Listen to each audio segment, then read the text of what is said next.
ายดีพี่น้องสวัสดีค่ะพี่น้องจ้ามื้อนี้ก็มาพบพ่อกับช่องสาวตุ๊กชาแนลอีกคือเก่าเด้อมามื้อนี้มาพบกันอยู่ที่โซฟาเด้อพี่น้องมื้อนี้เปลี่ยนบรรยากาศเนาะพี่น้องเนาะเพราะว่ามื้อนี้น่ะเอมมี่น่ะพาน้องไปเล่นเนาะพี่น้องเนาะคือแต่ละมื้อนี่ก็ถ้าหากว่ามื้อใดที่เอมมี่เพิ่นขึ้นมาอยู่นำน่ะเพิ่นจะพาน้องน่ะมาเบิ่งทีวีอยู่ที่โซฟาเนาะพี่น้องเนาะสาวตุ๊กก็เลยบ่ได้เข้ามาอัดคลิปเนาะพี่น้องเนาะถ้าหากว่าเข้ามาอัดก็คืออัดบ่ได้เลยแหละพี่น้องเสียงบนแล้วก็เสียงคนน้อยเนาะพี่น้องเนาะคนน้อยอยากเข้ากล้องนำเนาะพี่น้องเนาะในมื้อนี้นะให้เพิ่นน่ะพา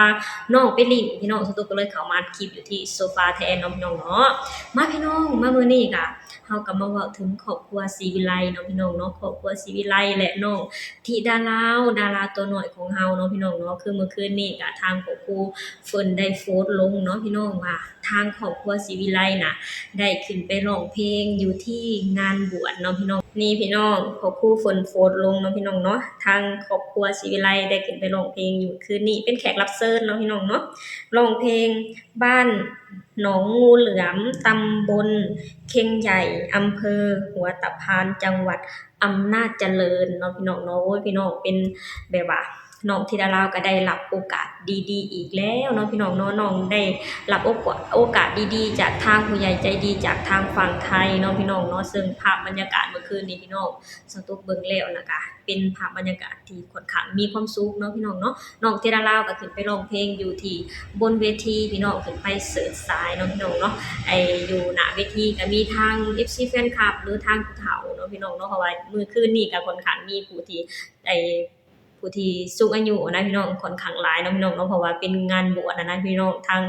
ผู้เฒ่าผู้แก่เพิ่นก็ไปทำบุญแล้วก็พอทำบุญเสร็จเรียบร้อยแล้วก็มาฟังการร้องการรำมาฟังการร้องการรำของนักร้องเนาะพี่น้องเนาะซึ่งภาพบรรยากาศเมื่อคืนนี้ก็ค่อนข้างม่วนชื่นเนาะพี่น้องเนาะน้องแต่ละลาวขึ้นไปร้องเพลงขึ้นไปเสิร์ชสายอยู่บนเวทีเนาะพี่น้องเนาะไปพี่น้องเดี๋ยวเราไปชมคลิปนี้ไปนำกันเนาะพี่น้องเป็นคลิปที่น้องธิดาลาวและครอบครัวศรีวิไลขึ้นไปร้องเพลงอยู่ที่บนเวทีเนาะพี่น้องเนาะไปพี่น้องเดี๋ยวเราไปชมคลิปนี้ไปนำกันเลยเด้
นี่พี่น้องซึ่งเป็นบรรยากาศที่ค่อนข้างม่วนซื่นเนาะพี่น้องเนาะคือตอนแรกๆเนาะพี่น้องเนาะทางของครูศรีวิไลก็ได้เรียกชื่อน้องธิดาลาวหรือถึงคิวที่น้องธิดาลาวได้ขึ้นไปร้องเพลงเนาะพี่น้องเนาะขึ้นไปแรกๆคือร้องเพลงซ่าๆม่วนๆซึ้งๆก่อนเนาะพี่น้องเนาะทาง FC แฟนคลับก็ทาง FC ก็คือนั่งแบบ นั่งฟังนะพี่น้องนั่งฟังน้องธิดาลาวร้องเพลงเนาะพี่น้องเนาะพอผ่านไป2-3เพลงเท่านั้นแหละพี่น้องมีแต่เพลงโจ๊ะๆมีแต่เพลงมันๆเนาะพี่น้องเนาะทาง FC แฟนคลับกับพี่น้องนั่งอยู่ซื่อๆบ่ได้เลยพี่น้องพากันลุกมาโยกย้ายสายสะโพกเนาะพี่น้องเนาะเต้นกันอย่างม่วนมันเนาะพี่น้องสิบ่ให้ขึ้นไปเต้นได้จังได๋ล่ะพี่น้องในเมื่อแนมขึ้นไปเวทีแล้วก็เห็นน้องธิดาลาวและทางพ่อครูน่ะพากันร้องเพลงพากันเต้นอย่างมีความสุขเนาะพี่น้องเนาะเห็นแล้วก็โอ้ยพี่น้องเด็กน้อยคนนี้พี่น้องน้องธิดาลาวศรีวิไลนะพี่น้องพลังมาแต่ไสเอาเสียงมาแต่ไสกระเดียกระดอแท้พี่น้องขึ้นไปร้องเพลงทีหนึ่งน่ะบ่ต่ำกว่า7-8เพลงเนาะพี่น้องเนาะแล้วการร้องของน้องก็บ่เคยแผ่วบ่เคยนี้ลงเลยพี่น้องแฮงฟังแฮงม่วนแฮงฟังแฮงม่วนแฮงเบิ่งก็แฮงเป็นตาฮักเป็นตาแพงพี่น้องสตุกท่าออกสะออนท่าเต้นของน้องเนาะพี่น้องเนาะเต้นนี่โอ้ยพี่น้องแบบว่าน้องร้องเพลงก็ว่าม่วนแล้วพี่น้องก็ว่าเก่งอยู่แล้วพี่น้องยังบ่ม่วนเท่าท่าเต้นพี่น้องเอ้ยมาได้ทุกท่ารับได้ทุกท่ามีหมดทุกท่าเนาะพี่น้องเนาะสตุกแหละสะออนท่าเต้นเด็กน้อยคนนี้เนาะพี่น้องเนาะแบบว่าม่วนนะพี่น้องสตุกเบิ่งแล้วก็มีความสุขแทนเนาะพี่น้องเนาะไปพี่น้องเดี๋ยวเราไปชมคอมเมนต์จากทาง FC แฟนคลับเนาะพี่น้องว่าทางFC แฟนคลับน่ะจะเม้นมาแบบใดแหน่เกี่ยวกับการขึ้นไปร้องเพลงของน้องธิดาลาวและครอบครัวศรีวิไลเนาะพี่น้องเนาะเดี๋ยวเราไปอ่านคอมเมนต์ไปนำกันเด้อนี่พี่น้องคอมเมนต์แรกเนาะสุดยอดเลยครับธิดาลาวได้พ่อภูพาขึ้นเวทีบ่อยๆฝึกฝนบนเวทีเรื่อยๆจะได้คุ้นชินและพัฒนาตัวเองไปเรื่อยๆครับเป็นกำลังใจให้ครับเนาะพี่น้องอันนี้ก็เวลาอยู่บนเวทีน้องธิดาลาวคือเก่งมากๆครับเด็กอายุแค่นี้เอาอยู่ทุกบทบาทรักเด็กน้อยคนนี้มากค่ะคนละคนเลยอยู่ใต้เวทีเป็นลิงอยู่บนเวทีเป็นสาวนางงามสุดยอดเลยธิดาลาวโอ้ยพี่น้องมีแต่คอมเมนต์ที่แบบว่าย่องแล้วก็คอมเมนต์ที่ชมน้องธิดาลาวเนาะพี่น้องเนาะเป็นกำลังใจให้น้องธิดาลาวพี่น้องมีแต่ละคอมเมนต์ก็คือมีแต่คำชมแล้วก็คอมเมนต์ที่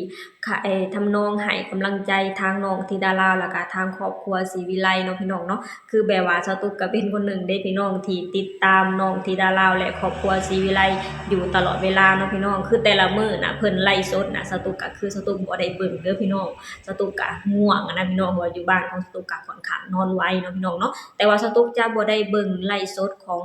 ทางพ่อครูแต่ละมื้อแต่ว่าตื่นเช้ามาสตุกจะไล่เบิ่งคลิปทุกคลิปที่ทางพ่อครูเพิ่นได้เอาลงเนาะพี่น้องเนาะก็คือแบบว่าสตุกก็ติดตามแล้วก็เบิ่งทุกคลิปที่ทางพ่อครูได้เอาลงเนาะพี่น้องเนาะการร้องเพลงของทางครอบครัวศรีวิไลเมื่อคืนนี้ก็ค่อนข้างแบบว่าม่วนแล้วก็มีความสุขเนาะพี่น้องเนาะทางครอบครัวศรีวิไลก็ได้มอบความสุขให้ทาง FC แฟนคลับอย่างเต็มที่พี่น้องคือแบบว่าเบิ่งเมื่อคืนนี้แล้วเห็นความพัฒนาของครอบครัวศรีวิไลโดยเฉพาะน้องธิดาลาวของเฮาเนาะพี่น้องเนาะน้องขึ้นไปเสิร์ชสายอยู่บนเวทีทำหน้าที่ของน้องอย่างเต็มที่พี่น้องอยู่หลังเวทีน้องก็จะเป็นคนดื้อคนซนตามประสาเด็กน้อยของน้องอะไรพี่น้องพอน้องขึ้นไปบนเวทีน้องทำได้หน้าที่ของน้องได้ดีแล้วก็ดีเยี่ยมเลยพี่น้องความพัฒนาของน้องดีขึ้นไปเรื่อยๆเนาะพี่น้องเนาะอาจจะเป็นย้อนว่าทางของครูศรีวิไลน่ะถึงจะบ่ได้มีงานในแต่ละมื้อบ่มีงานการแสดงเนาะแต่ว่าทางพ่อครูน่ะบ่ได้พาและแต่ว่าทางพ่อครูน่ะบ่ได้พาครอบครัวอยู่เฉยพี่น้องทางพ่อครูก็ได้พาครอบครัวนั้นไลฟ์สดเพื่อร้องเพลงให้ทาง FC แฟนคลับมาทักทายทาง FC แฟนคลับบ่ให้คิดถึงทางครอบครัวศรีวิไลเนาะพี่น้องเนาะอีกอย่างหนึ่งก็คือเป็นการฝึกฝนหล่อหลอมไปในตัวเลยพี่น้องเฮาฝึกฝนทุกมื้อเฮาร้องเพลงทุกมื้อมันก็จะเฮ็ดให้เฮาเคยชินแล้วก็ความพัฒนาของเฮาก็จะเริ่มดีขึ้นไปเป็นระดับเนาะพี่น้องเนาะนี่แหละพี่น้องทางครอบครัวศรีวิไลและน้องธิดาลาวจึงมีความพัฒนาที่ก้าวกระโดดเนาะพี่น้องเนาะโดยเฉพาะเมื่อคืนนี้พี่น้องสตุกเบิ่งไปนำยิ้มไปนำเนาะพี่น้องเนาะซึ่งเป็นภาพบรรยากาศการร้องเพลงที่ค่อนข้างม่วนแล้วก็เอนเตอร์เทนแฟน FC แฟนคลับที่ค่อนข้างมีความสุขเนาะพี่น้องโดยเฉพาะน้องธิดาลาวพี่น้องสตุกสะออนในท่าเต้นของน้องพี่น้องการร้องการรำของน้องก็โอ้ยจักแม่นน้องเอาเสียงมาแต่ไสเอาพลังมาแต่ไสพี่น้องร้องทีหนึ่งบ่ต่ำกว่า7-8เพลงเนาะพี่น้องเนาะพลังของน้องบ่มีหมดเลยพี่น้องทั้งเต้นทั้งร้องโอ้ยสุดยอดเลยพี่น้องเด็กน้อยคนนี้เนาะพี่น้องสตุกขอชื่นชมความพัฒนาตัวเองของน้องธิดาลาวพี่น้อง ความพัฒนาของน้องดีขึ้นไปเรื่อยๆเป็นระดับเนาะพี่น้องน่าจะเป็นย้อนว่าทางครอบครูพาน้องๆฝึกฝนหล่อหลอมเจ้าของทุกมื้อเนาะพี่น้องเนาะแบบว่าเมื่อคืนนี้ก็คือการร้องการรำของครอบครัวศรีวิไลก็โอ้โฮพี่น้องสุดยอดเลยเนาะพี่น้องเนาะน้องเองก็แบบว่าโชว์ศักยภาพได้อย่างเต็มที่ให้สมกับที่ทาง FC แฟนคลับรอคอยและก็มาให้กำลังใจอยู่หน้าเวทีเนาะพี่น้องเนาะโอเคพี่น้องสำหรับคลิปนี้สตุกเองก็จะขอจบลงเท่านี้ก่อนเด้อฝากให้พี่น้องช่วยกดไลค์กดแชร์กดติดตามในช่องสาวตุก Channel หน่อยเด้อสบายดีสวัสดีค่ะ